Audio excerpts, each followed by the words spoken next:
Hello, my witches and wizards. This is Professor Rowan.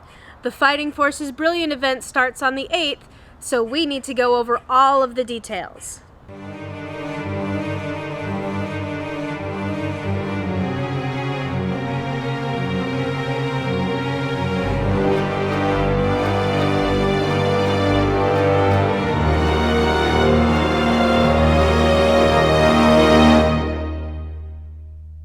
The Fighting Forces Brilliant event runs from October 8th at 11 a.m. Pacific Time, 2 p.m. Eastern Time, till October 14th at the same time in your particular time zone.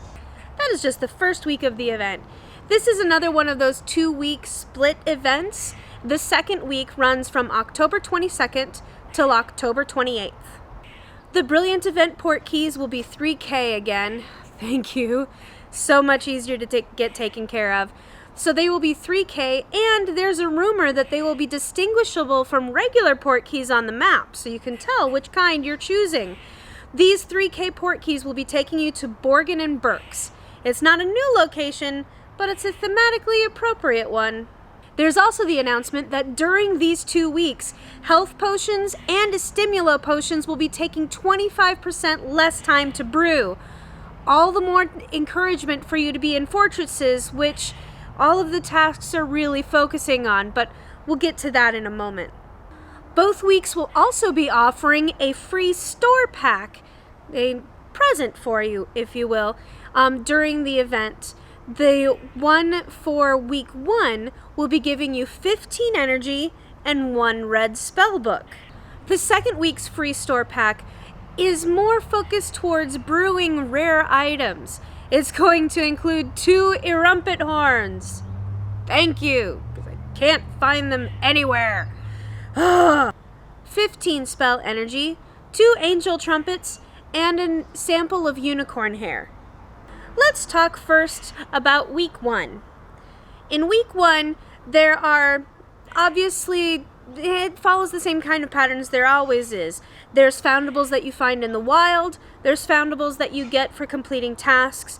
There's a foundable that you get only from the Brilliant runestone in fortress battles, and there's a foundable you only get from the Brilliant port keys. However, this one is going to be including foundables that we've never seen before, at least not out in the wild on the map. So I'm kind of interested to see how it'll work. Will they be like oddities or what? But I'm getting ahead of myself.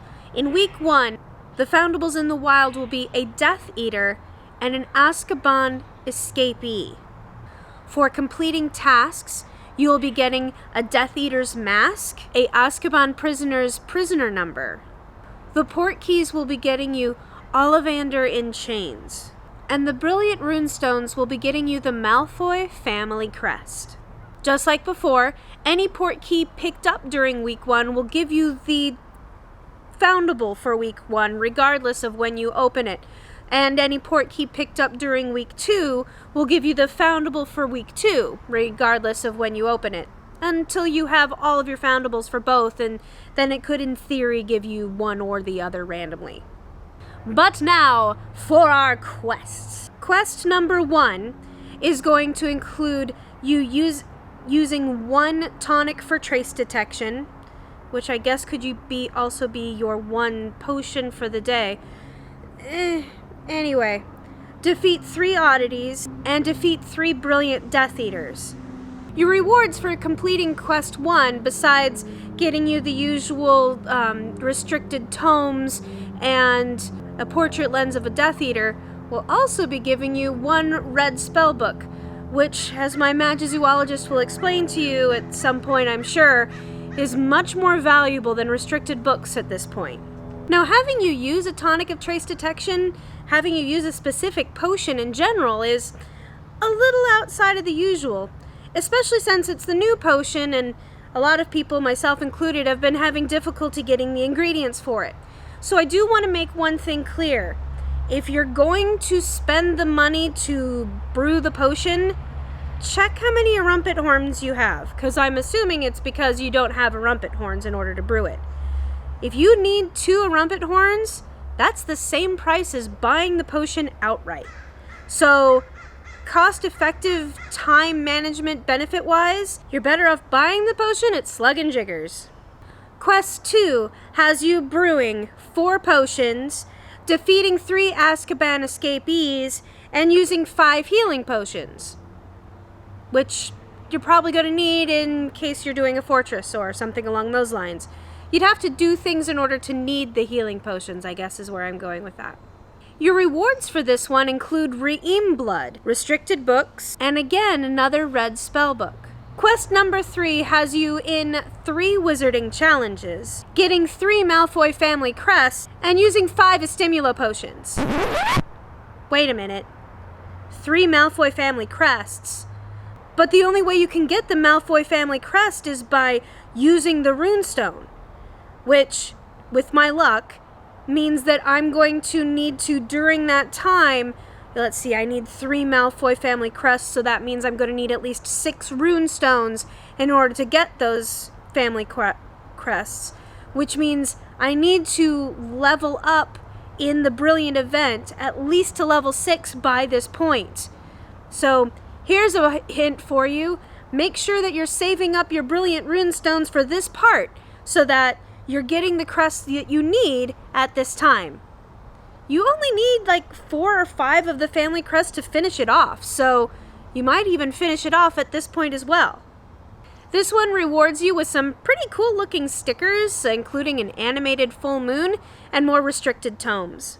Finally, for week 1, we have quest number 4. Quest 4 will have you defeating 6 oddities, opening 1 brilliant port key, not unlocking a brilliant port key, actually opening the brilliant port key, and returning 4 dark arts family traces, which should be relatively easy compared to some of the other things we've had to do. Completing this gives you the Azkaban numbers sticker for your registry page, as well as restricted tomes and a regular 1 spellbook. Oh, and some portrait frames. Now for week 2 in the event, just like last time, the foundables that were in the wild for week 1 are still going to be in the wild for week 2.